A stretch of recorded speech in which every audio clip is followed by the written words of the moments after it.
periodo vacacional. En la tarde de hoy vamos a continuar con la ponencia sobre la eutanasia, que para recordaros a todos vosotros, en febrero dio la parte médica el doctor don Jacinto Bátiz.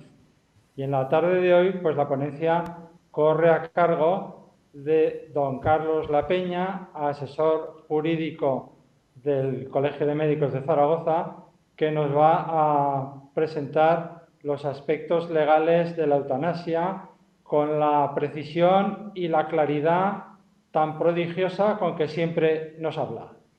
Como moderador actuará el doctor Servando Marrón, dermatólogo del Hospital Universitario Miguel Servet y secretario de la Comisión de Deontología, que trasladará las preguntas que vayan apareciendo en el chat al ponente. Nuestra intención, como siempre, es trasladar todas las preguntas sin dejarnos ninguna en el tintero. En todo caso, siempre estamos limitados por el tiempo disponible para la transmisión. No obstante, estamos siempre a vuestra disposición para cualquier pregunta que queráis hacer. Y sin más preámbulos por mi parte, toma la palabra el señor don Carlos La Peña, asesor jurídico del Colegio de Médicos de Zaragoza. Cuando quieras, Carlos. Muy bien, muchas gracias y buenas tardes a todos en esta sesión sobre la reciente ley de eutanasia que vamos a realizar hoy y que va a ser un poco distinta a la que tuvo lugar la semana pasada como propuesta excepcional del propio colegio ante lo que puede significar para alguno de sus miembros esta nueva ley. En esta sesión voy a plantear tres cuestiones principales en cuanto al enfoque de la misma, que será, en primer lugar, insertarla dentro de lo que es el contexto deontológico, porque aquí, lógicamente, estamos en el foro de deontología, pero eso no significa más que un encuadre formal de la cuestión, no que vaya a afectar a lo que yo tenga que decir sobre la ley, en la que me guiaré por el texto de la ley desde el punto de vista del derecho positivo y tal como está aprobada y, por lo tanto, sin juzgar razones ni de oportunidad ni de otra naturaleza. En segundo lugar, estableceré alguna diferencia, por lo tanto, con la edición anterior y, aunque al final de ella creo recordar que el presidente de la comisión dijo que esta sería diferente, pues tengo que aclarar que va a ser algo diferente, pero no lo puede ser definitivamente diferente por cuanto me voy a referir a la misma ley y resulta imposible referirse a ella sin repetir alguna cosa, por lo que ruego que disculpen los que ya estuvieran en el anterior si lo bueno es repetir y permítanme en todo caso que me acoja al aforismo jurídico de que lo que abunda no daña, que viene bien para estas circunstancias. Y otro de los fines que me propongo es hacer la exposición lo más sintética y breve posible, con objeto de dar el mayor tiempo del que podamos disponer al coloquio. Como digo, el primer entronque tiene que ser en el entramado de la deontología. ¿Por qué? Porque es posible que más de alguno, a la aparición de la ley, se haya planteado, bueno, esta ley parece que es distinta al código deontológico, yo soy médico, estoy sujeto también al código deontológico, ¿qué pasa? ¿A qué tengo que hacer caso? Bueno, nos remontamos ahora a la sesión del foro que también tuve la oportunidad de dar a propósito de cómo se articulaba la deontología en los sistemas jurídicos español y de nuestro entorno, concretamente Francia e Italia, y de ahí recuerdo que el presupuesto básico de la deontología es el cumplimiento del principio de legalidad, también para los expedientes deontológicos del artículo 25 de la Constitución española, que recordábamos allí se cumple a través del artículo 5.1 de la Ley de Colegios Profesionales vigente, que es de 1974, con distintas modificaciones, la última de las cuales fue por la llamada Ley Ómnibus de transposición de la Directiva de Servicios del 2006, Ley 25/2009. Y allí se dice que es competencia de los colegios el ordenar en el ámbito de su competencia la actividad profesional de sus colegiados, velando por la ética y dignidad profesional y por el respeto debido a los derechos de los particulares, así como ejercer la potestad disciplinaria en el orden profesional y colegial, que es lo que aquí nos importa. Bien, entonces, ¿qué es lo que ocurre? Que efectivamente sobre esto el Tribunal Constitucional siempre ha dicho que las normas o códigos deontológicos no son un mero catálogo de deberes morales, sino que tienen consecuencias de tipo disciplinario, estableciendo deberes de obligado cumplimiento. ¿Cómo se articula esto con la nueva ley desde ese punto de vista? Sobre la actividad disciplinaria que exigen los colegios. Y aquí vemos los deberes que he transcrito que según el Código de Deontología, en su capítulo 7º titulado La atención al final de la vida, se propugnan. Estos deberes, que doy por sabidos de todos, puesto que están en el propio Código, para ir lo más rápidamente posible, contemplan cuál debe ser la actitud del médico hacia el final de la vida de alguno de sus pacientes. Ahora bien, sobre todo este contexto aparece la Ley Orgánica 3/2021 de regulación de la eutanasia. ¿Supone eso la derogación del Código de Deontología? En mi opinión, claramente no, por una sencilla razón, porque los colegios profesionales tienen una capacidad autónoma que proclama la propia Constitución, y autónomo en este sentido significa que alguien es capaz de ordenarse a sí mismo, es decir, de producir algún tipo de norma que regule su funcionamiento. Por lo tanto, eso no significa la derogación del Código. El Código va a seguir diciendo lo que dice mientras no se modifique. Pero eso no significa, por supuesto, que el que en cumplimiento de la Ley Orgánica de Eutanasia lleve a cabo un acto de los allí contemplados vaya a tener absolutamente ninguna responsabilidad en el orden deontológico y disciplinario, y eso conviene aclararlo. Por ejemplo, en la disposición final primera del propio Código se dice: no obstante lo dispuesto en el apartado anterior, no incurrirá en responsabilidad quien causare. Esto es la disposición final primera de la ley. En el Código también está previsto, pero esto es de la ley. No incurrirá en responsabilidad penal quien causare o cooperare activamente a la muerte de otra persona, cumpliendo lo establecido en la Ley Orgánica de Eutanasia. Y ello está bien porque, fíjense, la propia Ley Orgánica no deroga el artículo 143 del Código Penal, donde se contemplan estas conductas, y se sigue manteniendo, y así lo dice la ley, el apartado 4º de ese artículo, que dice: el que causare o cooperare activamente con actos necesarios y directos a la muerte de una persona que sufriera un padecimiento grave, crónico e imposibilitante, o una enfermedad grave e incurable, con sufrimientos físicos o psíquicos constantes e insoportables, por la petición expresa de esta, seria e inequívoca, está castigado con la pena inferior en un grado a las señaladas en el artículo 2 y 3. Por lo tanto, no existe en estos momentos una despenalización absoluta de la eutanasia. Siguen penalizadas estas conductas y lo que queda despenalizado es la práctica eutanásica siguiendo los criterios y los principios y la regulación de la Ley Orgánica 3/2021.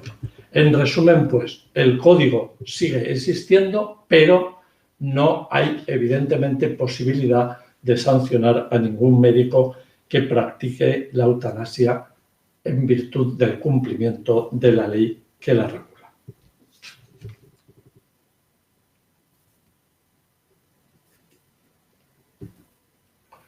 A partir de esa consideración hemos de entrar, sí, en lo que es ya la regulación en la ley y sobre todo cómo afecta al médico. Y vemos aquí que el médico puede tener 3 actuaciones distintas en relación con esta norma. Puede ser el médico responsable, puede ser el médico consultor o puede ser el médico integrado en la comisión de garantía y evaluación. Evidentemente, la mayor carga de trabajo y de responsabilidad la tiene el médico responsable. Esta ley, como suele ser habitual ya en muchas leyes, lo primero que hace en el artículo 3 es dar una serie de definiciones y así define que ha de entenderse por consentimiento informado, por padecimiento grave, crónico e imposibilitante, por enfermedad grave e incurable y por médico responsable. Y dice que es el facultativo que tiene a su cargo coordinar toda la información y la asistencia sanitaria del paciente con el carácter de interlocutor principal del mismo en todo lo referente a su atención e información durante el proceso asistencial. Y añade, sin perjuicio de las obligaciones de otros profesionales que participan en las actuaciones asistenciales. Por lo tanto, este que es el médico responsable, con una definición que en abstracto puede parecer que vaya a plantear dificultades, pero que en el caso concreto seguro que es fácilmente identificable, le corresponde toda esa serie de actuaciones que vamos a repasar resumidamente con objeto de que si alguien luego tiene alguna consulta que hacer con arreglo a ellas, pues yo intente en la medida que pueda responder a su preocupación. En primer lugar, tiene que llevar a cabo con el paciente una información previa. La ley dice antes de solicitud de la prestación. Este es un punto realmente oscuro porque no está muy bien articulado, pero el caso es que lo que sí que está claro es que la ley exige que el paciente haga 2 solicitudes por escrito, en principio y con carácter general y salvo casos especiales de posible finalización inmediata de la vida con un término entre una y otra de 15 días y el médico ahí tiene que hacer una información previa. Una información previa que la ley considera de un modo general, es decir, tiene que informarle no solo de la posibilidad, lógicamente, de la prestación de la ayuda para morir, sino de cuál es su verdadera circunstancia médica, qué es lo que tiene, qué alternativas tiene, las posibilidades de actuación, dice la ley, incluida la de acceder a cuidados paliativos integrales comprendidos en la cartera común de servicios y a las prestaciones a que tuviera derecho de conformidad con la normativa de atención a la dependencia. Todo eso es al objeto de que el paciente pueda formarse una idea de las alternativas que tiene y en el caso de que lo considere así y quiera seguir adelante, debe formular una segunda solicitud. Y entre tanto, el médico en las 2 ocasiones tiene un deber de iniciar una relación explicativa con ese paciente para aclararle además todas las dudas que pueda tener y de esa manera que se pueda formar un consentimiento verdaderamente libre y realmente informado. También le corresponde al médico aceptar o denegar la solicitud inicial. Si hay denegación, el paciente podrá recurrirlo. Como pongo aquí también, realizar el proceso deliberativo y retomarlo tras la segunda solicitud. Y después de eso hay que recabar, en el plazo de 24 horas, tiene que recabar del paciente su decisión de continuar o desistir. Después de haber hecho todo esto, ha de comunicarlo al equipo asistencial, evidentemente, si desea continuar. Y seguidamente recabar la firma del documento del consentimiento informado. Desde este punto de vista, creo que hay que reconocer que si las cosas se hacen bien, la ley es bastante garantista porque hay un primer documento, un proceso deliberativo, un segundo documento, una continuación del proceso deliberativo, un volver a preguntar al paciente sobre su voluntad y finalmente exigirle la firma del documento de consentimiento informado. Una vez que concluye todo ese proceso, debe consultar con un médico consultor al que luego me referiré y que debe examinar ex novo la situación, contemplando la historia clínica y examinando también al paciente, y tiene que dar su conformidad para que el proceso pueda seguir adelante. En el caso de que el médico consultor dé un informe desfavorable, la ley prevé que el paciente podrá recurrir a la Comisión de Garantía y Evaluación, a la que luego haremos una pequeña referencia. Una vez completado ese proceso, señala la ley que el médico responsable, antes de la realización de la prestación, ha de ponerlo en conocimiento del presidente de la Comisión de Garantía y Evaluación, en el plazo de 3 días hábiles. Y luego, finalmente, debe intervenir en la relación de la prestación, que puede adoptar 2 modos distintos, según probablemente conocen ustedes, que uno es el de que se le administre al paciente el fármaco que le va a provocar la muerte, o que sea el propio paciente el que se lo autoadministre, que es lo que se ha dado a llamar también el suicidio asistido. En ambos casos, el médico responsable debe estar presente también en el segundo de ellos, en el de llamado suicidio asistido, observando todo el proceso de finalización de la vida.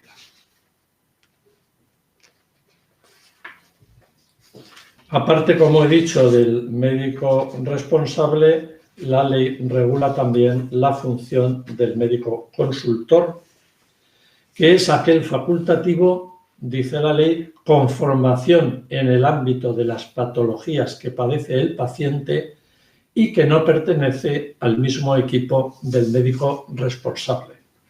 Es decir, obviamente se procura que no esté contaminado, como se dice en términos habituales, por lo que opine el equipo médico y el médico responsable que esté llevado al paciente, y por lo tanto suponga una opinión lo más objetiva posible acerca de si se dan o no se dan las circunstancias.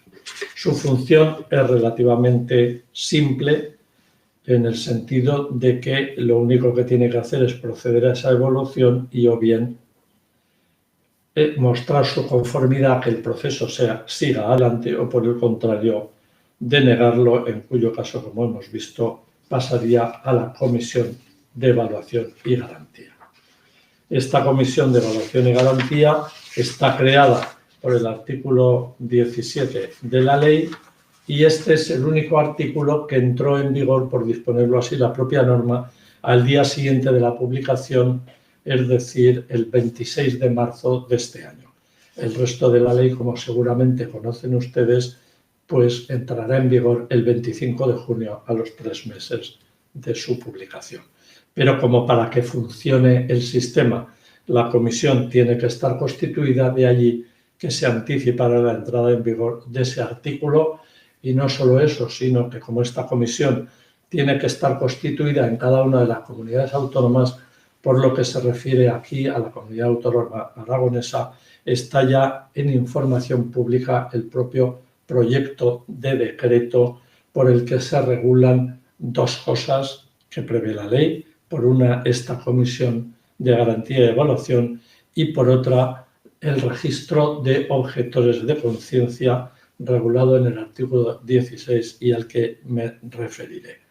El plazo de información pública de este proyecto de decreto termina el día 14 de junio y, por lo tanto, lo previsible, lógicamente, es que sea aprobado ya como tal decreto antes de la entrada en vigor de la ley y se publique como tal en el Boletín Oficial de Aragón.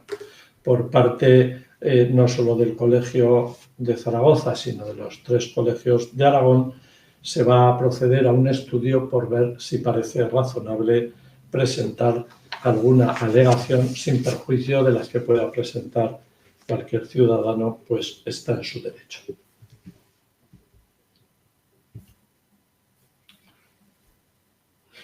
El otro médico que tiene actuación es los médicos que formen parte de la Comisión de Garantía y Evaluación, que dispondrá de un número mínimo de 7 miembros, en los que se incluyen personal médico, de enfermería y juristas.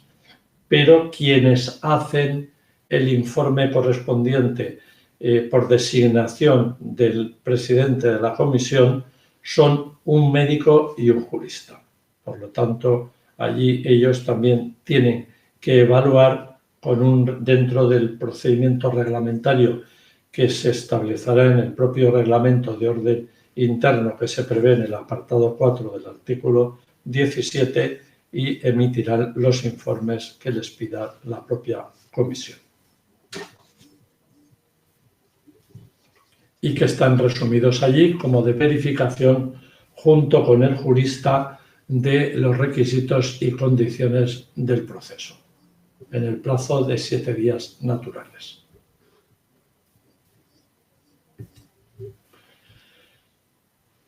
Pasamos con ello al tema de la objeción de conciencia, que es definido también dentro de las definiciones de la ley en el artículo 3 con el siguiente texto: derecho individual de los profesionales sanitarios a no atender aquellas demandas de actuación sanitaria reguladas en esta ley que resulten incompatibles con sus propias convicciones. Sobre esa definición, que en principio se extiende a los profesionales sanitarios en general de no atender, el artículo 16 añade lo de directamente implicados.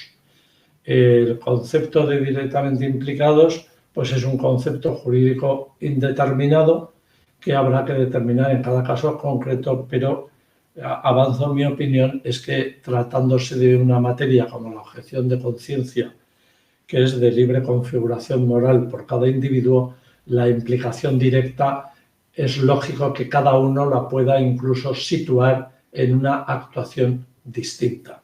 Puede tener un concepto distinto de lo que es implicación directa en el proceso.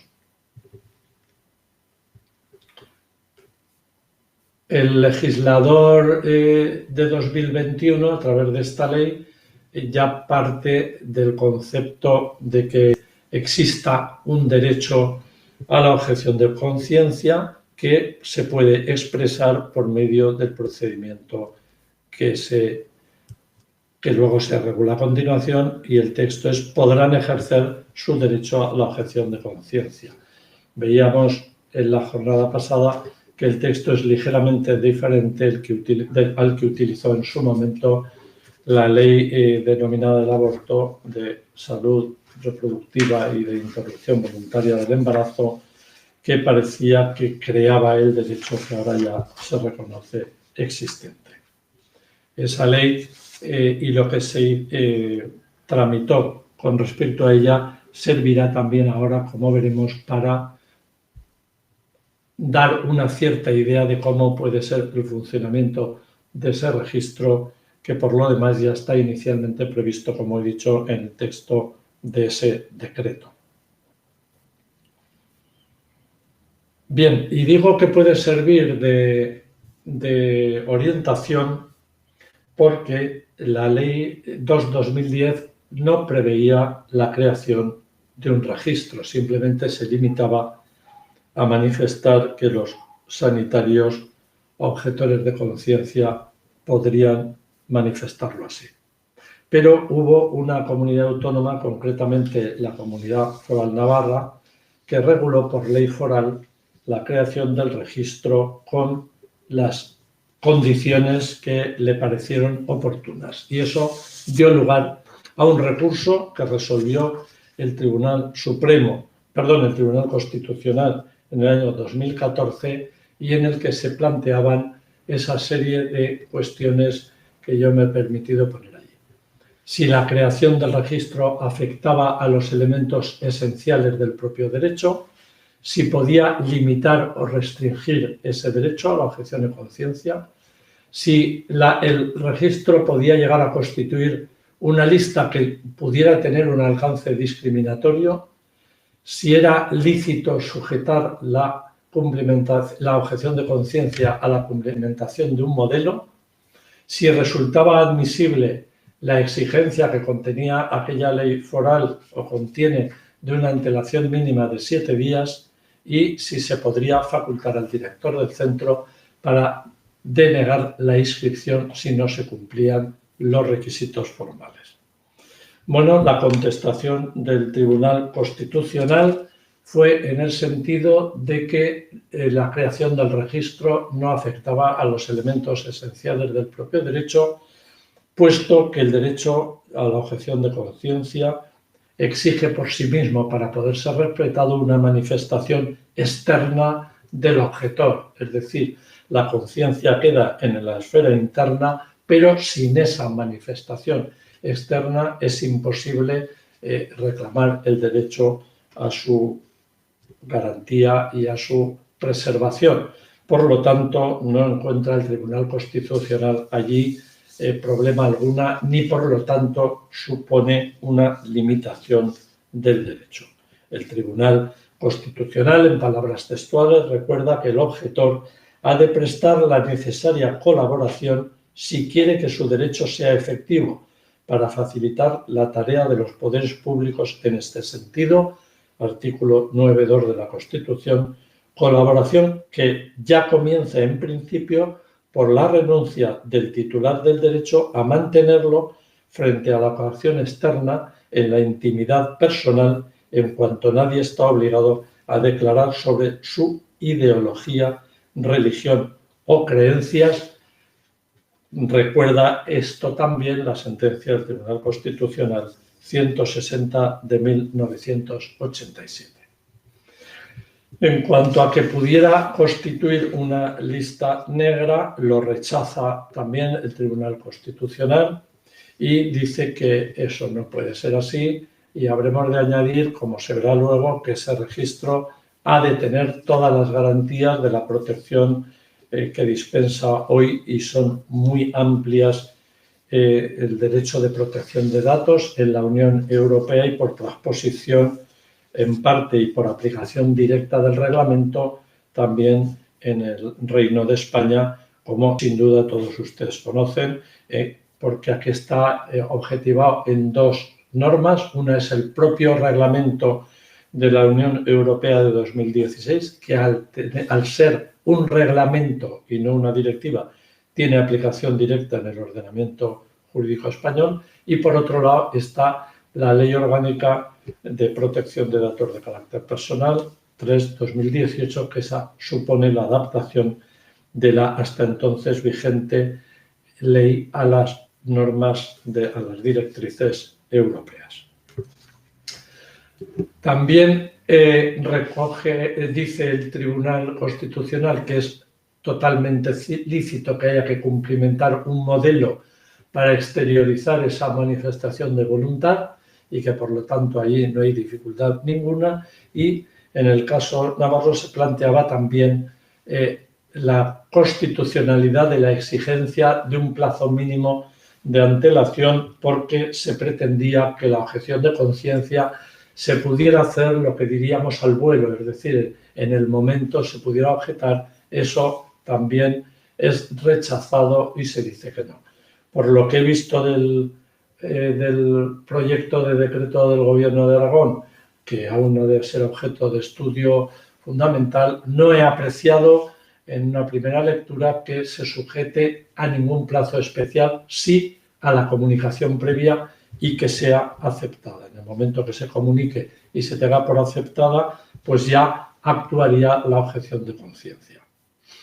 ¿Por qué? Porque el Constitucional también dice, frente a lo que se planteó, si el director del centro, o en este caso el encargado del registro, quien tenga que controlar, puede denegar la inscripción, porque la pretensión era que la mera manifestación de voluntad fuera suficiente para que actuara ya el mecanismo de la protección de la objeción de conciencia, pero allí el Tribunal Constitucional dijo que no y que tenía que haber un mínimo control de que se respetaban las formalidades que la ley exige para objetar en conciencia.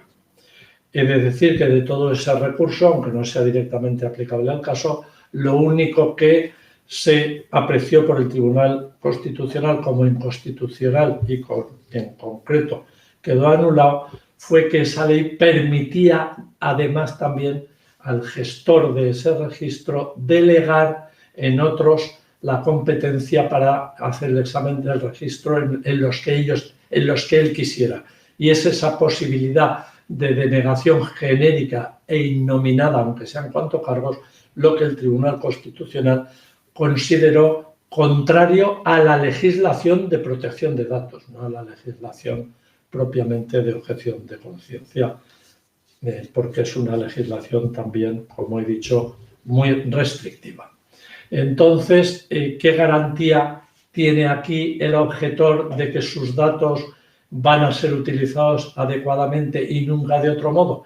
Pues toda la garantía que prevé la propia legislación de protección de datos y las numerosas sentencias que ha habido del Tribunal Constitucional, algunas de ellas sumamente reveladoras, como la sentencia 292 del año 2000, un verdadero tratado de lo que es la protección de datos, donde el Tribunal Constitucional acota mucho la utilización de los datos y los somete siempre al control exhaustivo del titular de los datos, de manera que ni siquiera la Administración puede disponer de los datos más allá de lo estrictísimamente consentido por el titular, que además va a tener a su mano la posibilidad de consultar quién ha accedido a ese registro, cuándo ha accedido, por qué motivo, para qué finalidad, etcétera, etcétera. Y cualquier exceso en esa utilización de los datos no solo podría incurrir en irregularidades administrativas sancionadas con cantidades frecuentemente muy elevadas, sino en determinados supuestos podría configurar incluso ilícitos penales, es decir, la comisión de delitos del artículo 197 del Código Penal.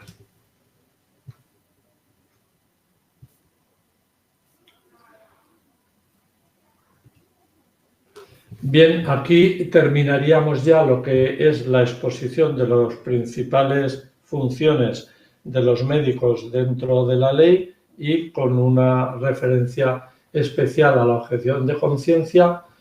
Creo, señor moderador, que con esto he cumplido la finalidad de que fuera una explicación lo más sintética posible para dar paso ya al coloquio.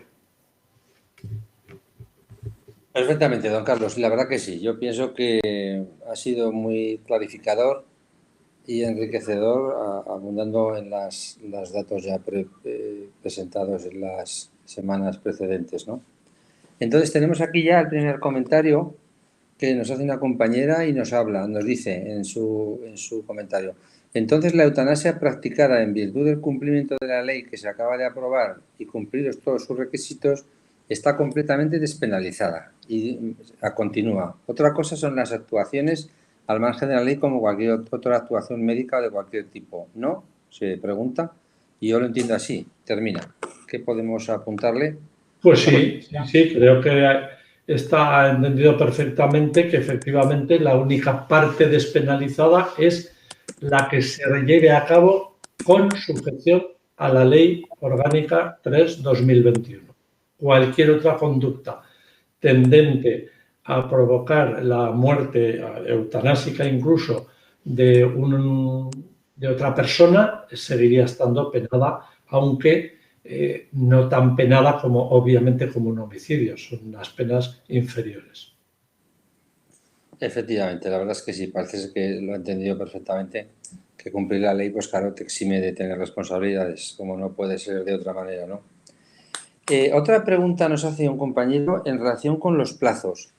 A lo largo de los puntos que has ido refiriendo, que hay que ir pasando para seguir el trámite de la solicitud, aceptación, los diferentes procesos deliberativos, hay diferentes plazos de 10 días, de 2 días, pues para aceptar o denegar la solicitud, o para el primer proceso deliberativo, o para el segundo proceso deliberativo. Y se plantea al compañero, como parece ser que el formato que se le da a la ley es como si fuese una nueva prestación más de la cartera de servicios del Sistema Nacional de Salud, y en el Sistema Nacional de Salud hay unas demoras pues aparentemente importantes, si estos días que marca la ley se dilatasen en el tiempo, como nos ocurre muchas veces en la práctica clínica habitual a nuestros pacientes, ¿qué responsabilidades o qué problemas tendría el profesional que incumplirá estos plazos que la ley marca? Bueno, pues claro, el incumplimiento de los plazos señalados por la ley obviamente puede originar responsabilidad. Luego habría que analizar en el caso concreto por qué se ha producido ese incumplimiento, pero podría dar lugar incluso a pues, una responsabilidad administrativa, la apertura de un expediente. Bien, es verdad que luego eso habría que matizarlo todo en el caso concreto, porque a cualquier procedimiento disciplinario son aplicables los principios del derecho penal. Entonces puede haber determinadas excusas, puede haber situaciones que lo impidan, puede haber, pero en principio sí que es potencialmente generador de responsabilidad el incumplimiento de los plazos que establece la ley. Efectivamente, ha quedado muy claro. Si el señor moderador me permite. Sí, cómo no, faltaría más. Tengo una pregunta de el anterior foro de un compañero que dice, bueno, la eutanasia al paciente le da una serie de derechos y una serie de plazos. Dice, el médico puede acogerse a la objeción de conciencia, pero el paciente, ¿dónde puede acogerse en ese caso? Yo creo que la ley establece, yo podría responder a esta pregunta, si os parece. La ley establece el derecho del paciente a la eutanasia y, por otra parte, la objeción de conciencia al médico. Pero ese paciente no va a estar abandonado. Hay que ofertarle otro compañero que asuma los plazos y las circunstancias que vienen reflejadas en la ley. Es decir, el paciente en ningún momento queda abandonado a su suerte. Un médico que objeta tiene que asegurar el derecho a ese paciente a ejercer la eutanasia, tal y como viene reflejado en la ley. Sí, que no había entendido cuál era el alcance de la pregunta, que a qué se ofrece. Claro, es que es evidente que el paciente, esta ley le da derecho a, en las condiciones establecidas en la ley, solicitar y recibir la ayuda necesaria para morir. ¿Vale? Pero no de un médico concreto, sino del sistema. Por lo tanto, el que un médico objete, estará allí otro que será el que llevará a cabo la prestación. Con lo cual, es que no va a tener ningún motivo para acogerse a ninguna otra cosa, entiendo yo. Sí, yo también entiendo lo mismo. De hecho, en la práctica clínica diaria esto ya está regulado, ¿no? Si hay una mala relación interpersonal entre el médico y el paciente, pues bueno, está perfectamente claro que se puede cesar una actividad, pero lógicamente dándole otro compañero que siga la actividad o la atención. Lo que no se puede hacer es abandonarlo y dejarlo a su suerte, ¿no?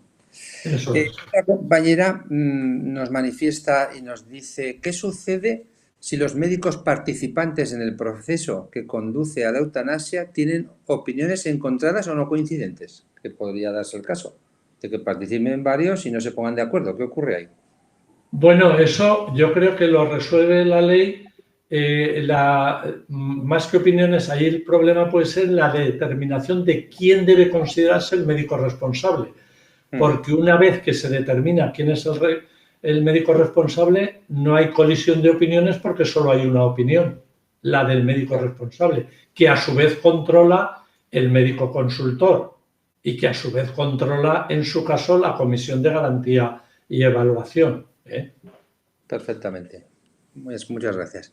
Ya sabemos, no obstante, Servando, que esto a veces, y lo hemos visto en otras ocasiones, en la práctica puede llevar a algún tipo de duda de quién es el responsable de un determinado enfermo, pero eso es algo que habrá que resolver administrativamente y habrá un médico responsable. Sí, efectivamente, como comentas, en práctica diaria a veces no es tan fácil que se sepa quién es el médico responsable o que el médico responsable sepa que es el responsable. Pero bueno, lógicamente será un debate interno que tendrá que hacer el propio servicio, la propia unidad o el propio hospital que realice la prestación.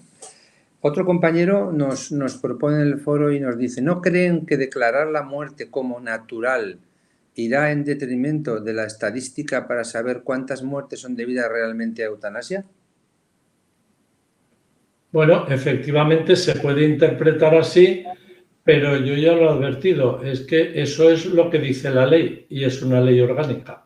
Efectivamente, el hecho de que yo como jurista me atenga a la ley, ya lo comenté la otra vez, en un Estado de Derecho el imperio es el imperio de la ley. La ley hay que cumplirla y desde luego se puede discrepar de ella. Creo que lo dije que en el mismo momento en que entre en vigor e incluso antes, uno ya puede pretender la modificación, pero mientras no se modifique, pues la ley lo que dice es que tendrá la consideración de muerte natural. Efectivamente, esto queda clarísimo, sí. Otra compañera nos comenta en el chat: pienso, no podemos objetar a todos los puntos de la ley. ¿Nos pueden registrar como objetores parciales? ¿Esto es posible o no es posible? No. A ver, esto ya no se ha comentado aquí, pero en algunas conversaciones que he tenido yo, y el otro día incluso en el foro se habló, y yo recuerdo que Rogelio Altisent propuso que podía ser un momento el de la firma del consentimiento informado para, digamos, apartarse del proceso. Yo encontré razonable decir eso, pero también encontraría razonable que uno se quiera apartar desde el primer momento. Me explicaré. Al estar hablando de cuestiones de conciencia, la configuración de la conciencia es muy libre y muy amplia y es de cada uno. Entonces, lo que muchas veces se dice que está en la base de la formación de esa conciencia, que es, dicho entre comillas, como si fuera que yo no digo que sea, pero como si fuera la cooperación al mal, pues claro, uno la puede situar en los aledaños, en las afueras de los aledaños o en el núcleo. Es decir, yo personalmente opino, luego ya veremos que digan lo que puedan decir los tribunales, porque claro, esta es una ley que no ha tenido ninguna declaración todavía por parte de los tribunales y se había dicho que sería con seguridad recurrida al Tribunal Constitucional en las condiciones que prevé la propia Constitución, pero de momento yo he ido preguntando y tampoco sé si alguien conocerá, pero tampoco parece que haya un movimiento, me refiero a los diputados o los senadores que en número de 50, como todo el mundo sabe, la pueden recurrir, o incluso el defensor del pueblo o el presidente del gobierno, que obviamente no lo va a hacer porque es una ley... pero si no es así, pues habrá que verlo. Pero digo, mientras los tribunales no digan otra cosa, mi opinión es que uno puede objetar desde el principio o evidentemente puede objetar para determinadas actuaciones, lo que sí que tendrá que decir claro en qué fase objeta. ¿Puedo intervenir aquí, señor moderador? Por supuesto, don Enrique. Vamos a ver, si hacemos un símil con la ley del aborto, yo soy un médico de familia que en mi consulta viene una paciente embarazada y yo siempre le pregunto si desea seguir adelante con el embarazo o no. Yo puedo ser objetor de conciencia, pero esta mujer tiene derecho a unas prestaciones por el sistema y entonces mi obligación es, aunque yo objete en conciencia al aborto, que sería muy discutible si yo no intervengo directamente, si puedo hacerlo, a esta mujer tengo que informarle dónde puede dirigirse para ejercer su derecho. Yo creo que en el caso de la eutanasia sería similar. Yo soy médico de familia y un paciente mío me propone que él quiere acogerse a la ley de la eutanasia. En primer lugar, como su médico de familia, pues tendré que hablar con él y explorar un poco los motivos por los que quiere hacerlo. Y luego informarle de lo que hay que hacer. Otra cosa es que en el punto número 3, donde dice que yo puedo aceptar o denegar la solicitud, ahí sí que no puedo intervenir de ninguna manera si soy objetor de conciencia, porque lógicamente le denegaría la solicitud. Eso es. Y entonces yo creo que objetar en conciencia desde el primer momento, personalmente no me parece correcto. Bueno, pero pienso, Enrique, y esto es una cuestión absolutamente abierta, aquí no, esto no es la ley, pero pienso que alguien que sea objetor puede llegar a pensar que va a tener un sesgo en la información que dé y podría decidir abstenerse desde el principio. Sí, vale. Otra pregunta, si se me permite, que quedó coleando del foro anterior. Una pregunta que dicen, ¿no consideran que esta ley puede crear cisma entre los profesionales, unos a favor y otros en contra? Bueno, yo creo que es una realidad, es un hecho que habrá profesionales a favor y en contra de la ley. Eso es evidente y para eso está la objeción de conciencia. Yo creo que en un Estado democrático de derecho y donde se respetan las opiniones de todos, eso no debería tener la categoría de cisma. No. Yo pienso exactamente lo mismo, porque además el médico cumple la ley y el código deontológico, si cumple la ley, no tiene nada que decir. Efectivamente. Lo cual... Creo que sería un error hacer un cisma de eso. Bueno, y ya me callo porque siguen habiendo preguntas en el chat. No, don Enrique, no hace falta que se calle, puede hablar lo que crea conveniente. No, porque hay que darle voz a nuestros compañeros. Vamos a darle voz a los compañeros. Sí, otra compañera nos plantea, ¿os parece adecuado que haya una comisión de evaluación y garantía en cada comunidad autónoma? Primera pregunta. Segunda pregunta, ¿no va a suponer disparidad de criterios y que, por tanto, que un caso podría legalizarse en Aragón y uno igual denegarse en Andalucía, por ejemplo? ¿Podría darse esta situación? Bueno, potencial, vamos por parte. En primer lugar, que haya una comisión en cada comunidad autónoma lo dice la ley. Por lo tanto, es un modelo. Nosotros, el Estado español tiene un modelo territorial que todos conocemos, basado en las autonomías, y en este caso las comisiones son autonómicas.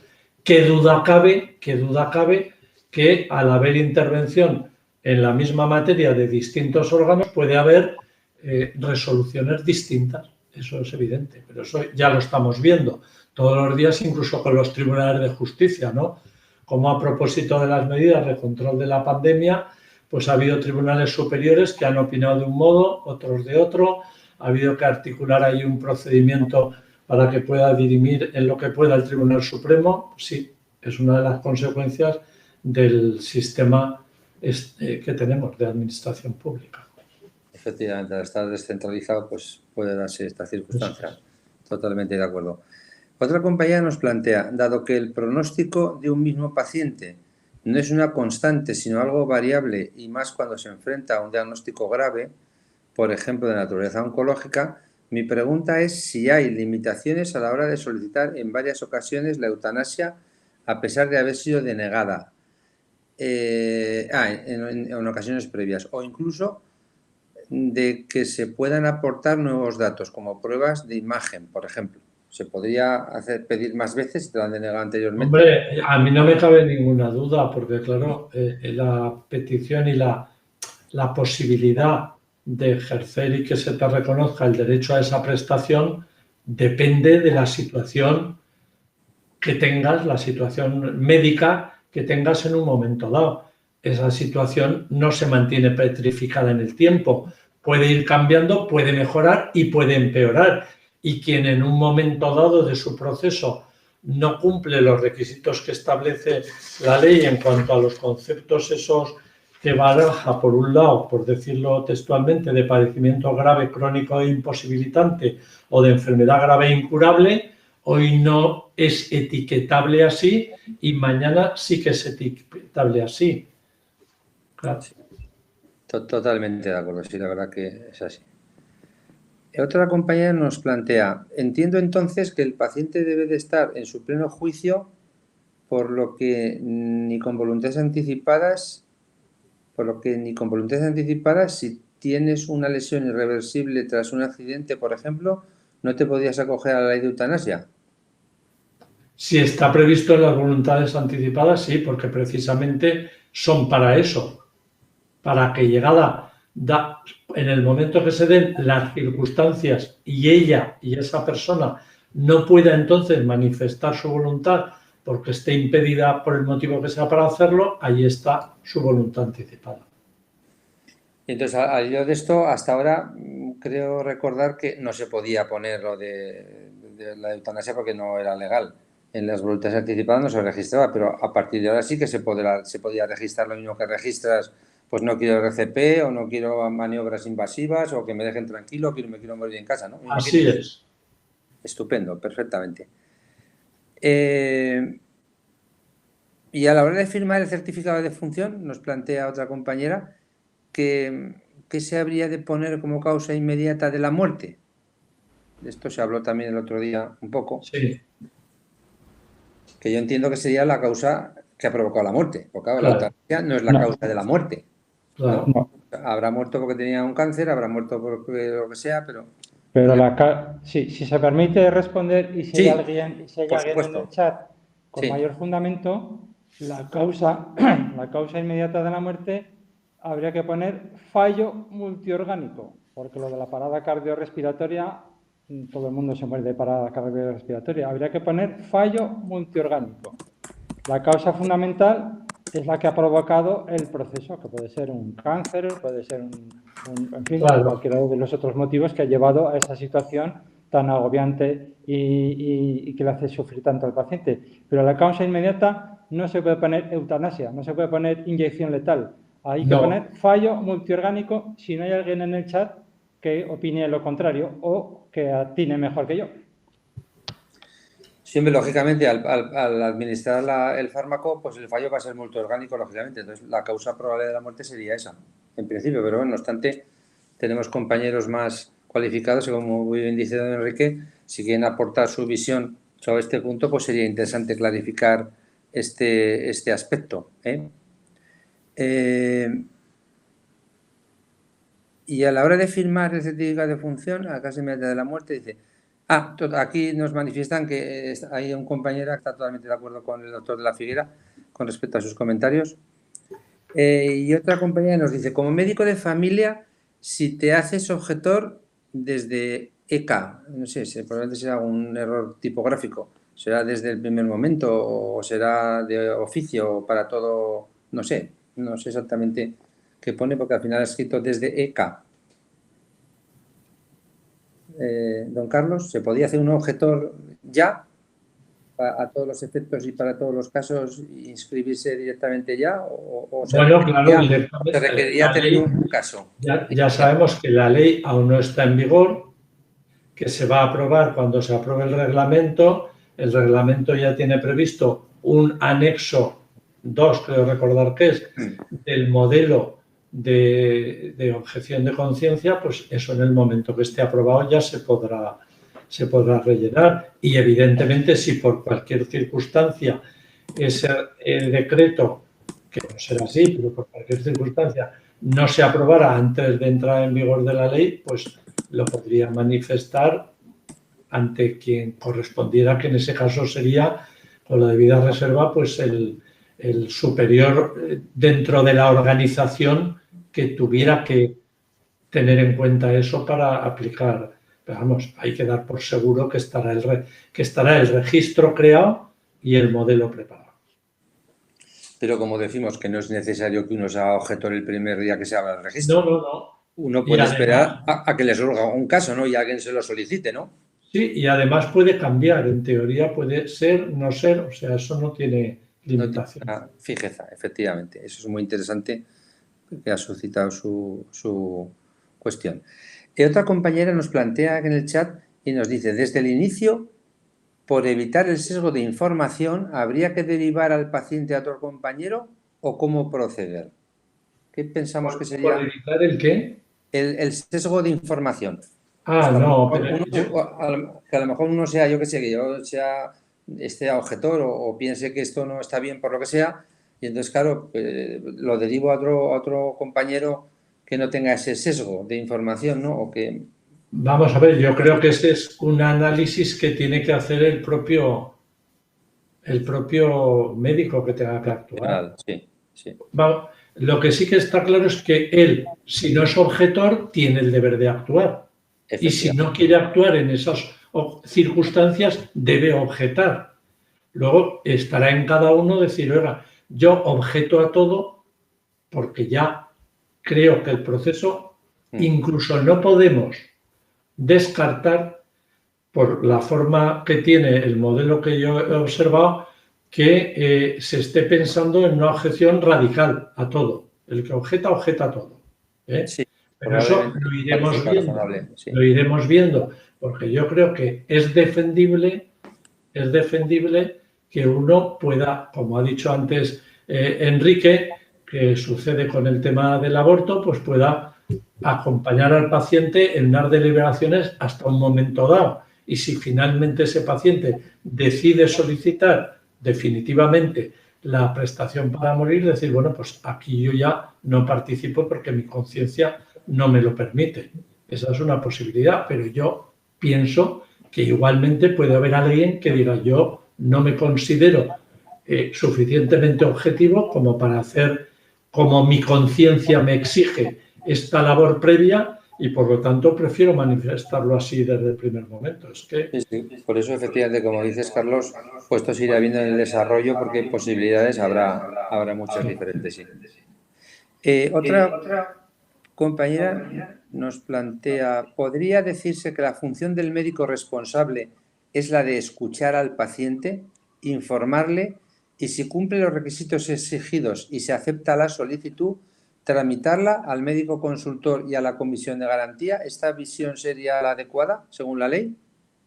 Sí, aproximadamente es así. Luego, en la práctica será muy sencillo porque como la ley contiene todo el íter con los días, que la mayor parte de los plazos son en días naturales, pero hay algunos en días hábiles, claro, lo que no tiene ningún sentido es que yo ahora recite aquí el texto de la ley porque al final el que lo vaya a hacer la va a tener que consultar y la va a ver. Pero bueno, claro, en líneas generales es eso.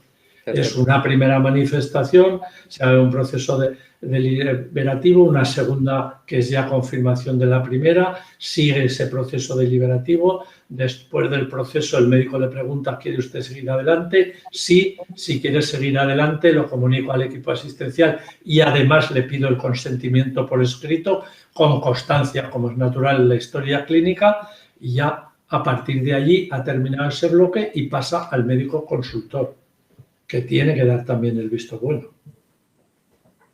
Efectivamente. Otro compañero nos habla otra vez de la causa de la muerte y del certificado, ¿no? Y dice, de cara a la epidemiología, certificar FMO como causa de la muerte, fallo multiorgánico que hablaba antes el doctor de la Figuera, ¿este sería una visión? Don Enrique, ¿qué opina sobre el tema que antes ha manifestado? Sí, pues mira, dándole vueltas al asunto, claro, un fallo multiorgánico puede suceder en horas o en días. Sí. Y en cambio, los fármacos que se administran para el fallecimiento del paciente tienen que buscar el fallecimiento del mismo en segundos mejor que en minutos. Y eso se consigue a través de fármacos que producen una parada cardiorrespiratoria. Con lo cual, estoy totalmente de acuerdo con esta compañera que nos está comentando que es mejor como causa fundamental, aunque tampoco está demasiado claro, pero vamos, pega más parada cardiorrespiratoria que fallo multiorgánico, que es un proceso que puede tardar días o meses. Efectivamente. Sí, esto es muy interesante de cara a los aspectos prácticos de la prestación. Otro compañero nos vuelve a comentar otra vez a propósito de las estadísticas. ¿No podemos modificar las estadísticas? Hombre, yo entiendo que en principio mucho no las modifica, porque hasta ahora como causa como no existía la prestación, pues tampoco estaba en la estadística de la prestación.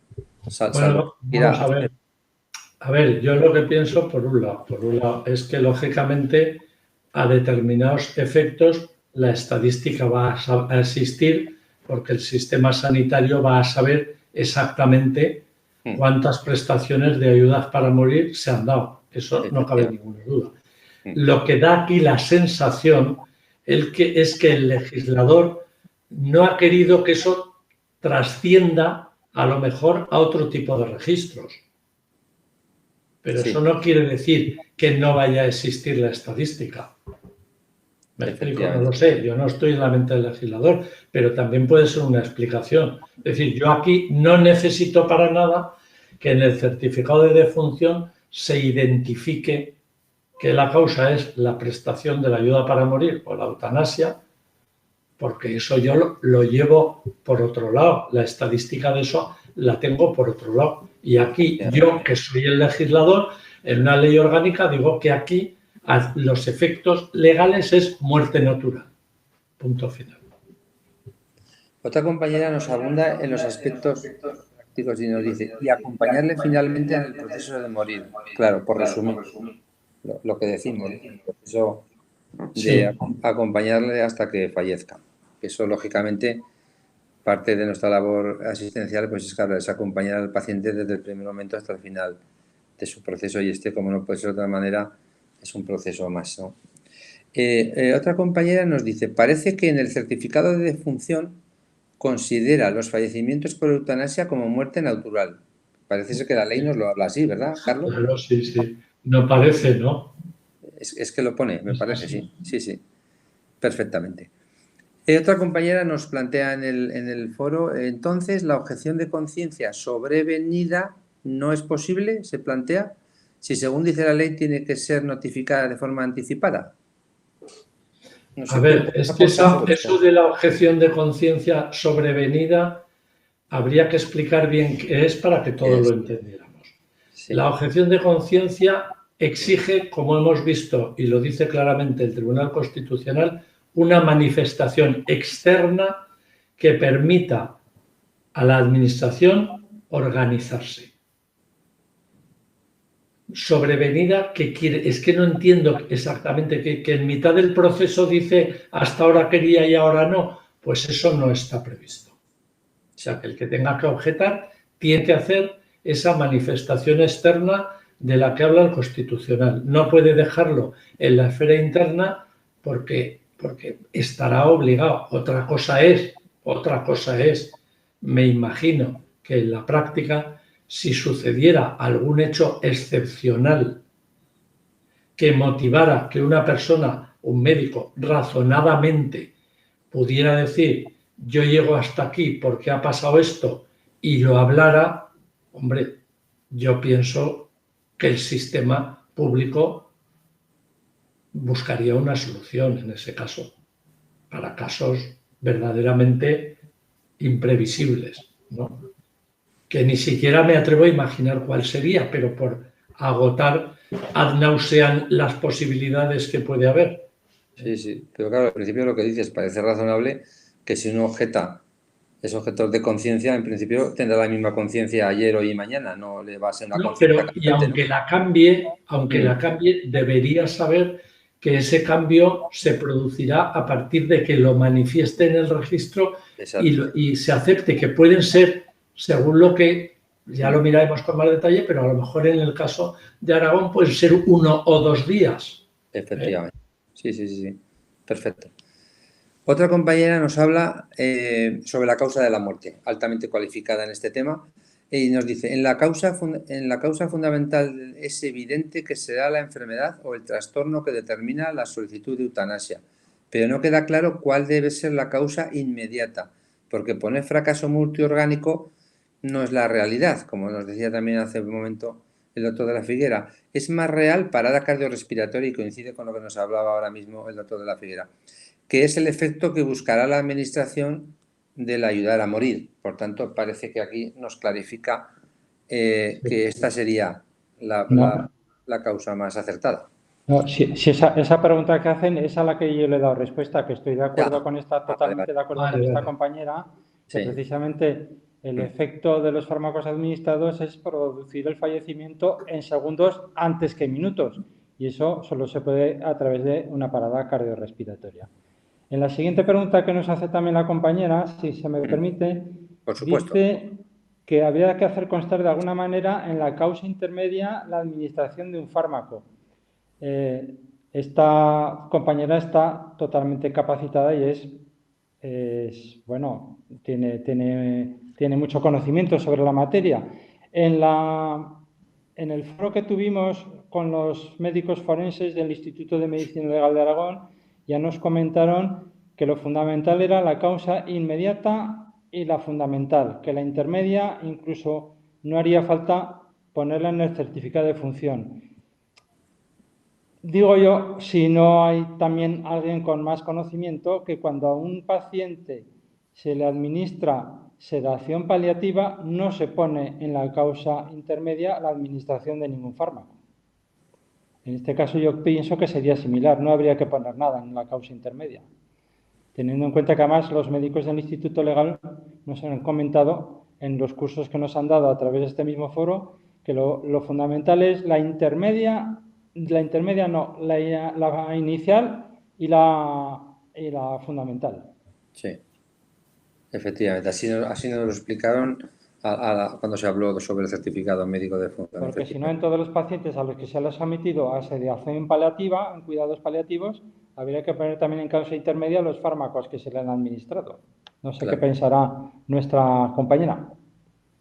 Pero si piensa lo que sea, nos lo transmite al foro y lo comentamos sin ningún problema. Bueno, yo a este respecto también opino que en ese certificado de función, por lo que hubo de los forenses que yo mismo presencié, una de las finalidades es determinar qué tipo de muerte es, si se ha tratado de una muerte violenta, si se ha tratado de una muerte, para desplegar a partir de allí toda, incluso una posible investigación judicial.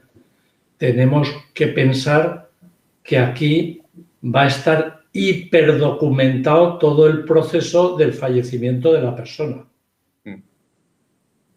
Es decir, que va a haber mucha más información que la que refleje el propio certificado. Y allí yo insisto que creo que el legislador precisamente lo que ha querido al decir muerte natural es que no tiene por qué trascender especialmente nada de eso. Efectivamente, no es una muerte violenta y por tanto no hay que judicializarla y simplemente terminar. Otra compañera nos aporta el siguiente comentario. Espera, que se me ha movido el sitio. Para que el documento de voluntades anticipadas sea válido en lo referente a la solicitud de la eutanasia, ¿hay algún requisito más allá de que se entiende que cuando se registró cumplían los requisitos de hacerlo, siendo capaz, por ejemplo, los documentos de voluntades anticipadas con solicitud de eutanasia tendrá como un plazo de validez, tendrá que seguir un modelo oficial o podrán admitirse otros modelos? ¿Cómo se introduciría la eutanasia o solicitud de eutanasia en el documento? ¿Haciendo un nuevo documento? Lógicamente, si uno tiene un documento de voluntades anticipadas, presenta ahora otro nuevo en el que incluye la eutanasia y lo registrarán, porque es como los testamentos, ya todo el mundo sabe que el posterior anula al anterior automáticamente. Perfectamente. Otra compañera nos plantea, ¿se han determinado los fármacos a emplear para llevar a cabo el acto? Muchas gracias. No, bueno, hay que tener en cuenta que lo he dicho antes, pero ahora como sale lo recordamos, que la propia ley prevé que se haga un manual de buenas prácticas para la prestación esta de la ayuda para morir. Ese manual de buenas prácticas que se confía al Consejo Interterritorial, pues seguramente puede especificar cosas de estas y puede también intentar armonizar un poco el funcionamiento de las comisiones que luego funcionan a nivel de comunidad autónoma. Lo digo que viene al caso de lo que antes se preguntaba de si había una cada una. Bueno, pues a través de ese manual y del propio Consejo puede haber allí, si es necesario, una labor de cierta coordinación, lo cual es muy difícil que llegue a erradicar la posibilidad de que en casos similares, sobre todo al principio, haya criterios dispares. Perfectamente. Nuestra compañera le hemos invitado a que nos hiciese más comentarios sobre el tema anterior del certificado, etcétera, etcétera, y nos apostilla la consideración de muerte natural, más allá de cambiar el concepto actual, pero creo que lo hace la ley con el fin de que se haga el certificado de defunción, que de otra manera no se firmaría y obligaría a la autopsia judicial. Cuestión distinta es que poner en el certificado, que de momento, como hemos visto, es opinable y se presta a debate, ¿no? Apostilla también que tiene razón el doctor de la Figuera en la relación en la causa intermedia, pero entonces, si no se quiere que conste el certificado la administración de fármacos, puede quedar con parada cardiorrespiratoria. Y apostilla además también, pero que la causa intermedia no sea obligatoria, a veces es recomendable.